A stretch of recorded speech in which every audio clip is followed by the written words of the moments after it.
बुलेटिनच्या सुरुवातीलाच एक महत्त्वाची अपडेट समोर येते आहे अयोध्येतून। आज पंतप्रधान नरेंद्र मोदी हे अयोध्या दौऱ्यावर आहेत।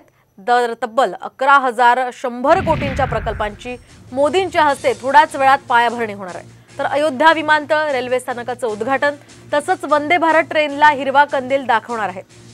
त्यानंतर मोदी सभा देखील घेणार आहेत। तर पंतप्रधान नरेंद्र मोदी हे सध्या अयोध्येमध्ये दाखल झाले असल्याचं कळतंय। अयोध्येला सध्या छावणीचं स्वरूप प्राप्त झालेलं आहे। तर आपण हा फोटो पाहतोय ज्यावेळी पंतप्रधान नरेंद्र मोदी हे विमानतळावर दाखल झालेले आहेत आणि त्यांचं स्वागत योगी आदित्यनाथ, आनंदीबेन पटेल यांनी केलेलं आहे। आताची ही महत्त्वाची अपडेट आपण पाहतोय आजची। पंतप्रधान नरेंद्र मोदी यांच्या हस्ते आज अयोध्येमध्ये 11,100 कोटींच्या प्रकल्पांची पायाभरणी होणार आहे।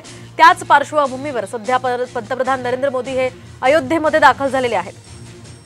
तर विविध विकास कामांचं उद्घाटन आज पंतप्रधान नरेंद्र मोदींच्या हस्ते होणार आहे आणि यासोबतच विमानतळाचं देखील उद्घाटन आज पंतप्रधान नरेंद्र मोदींच्या हस्ते होणार आहे। त्याआधी पंतप्रधान मोदी यांचं उत्तर प्रदेशचे मुख्यमंत्री योगी आदित्यनाथ यांनी स्वागत केलेलं आहे। आनंदीबेन पटेल सुद्धा त्यांच्या सोबत होत्या। तब्बल 11,100 कोटींच्या प्रकल्पांची मोदींच्या हस्ते आता थोड्याच वेळात पायाभरणी होणार आहे।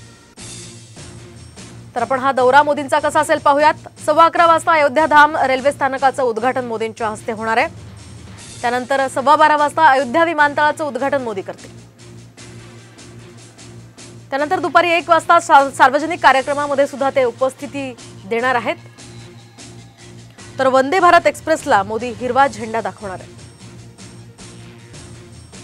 त्यानंतर एकूण 11,100 कोटींच्या प्रकल्पांची पायाभरणी मोदींच्या हस्ते पार पडणार आहे।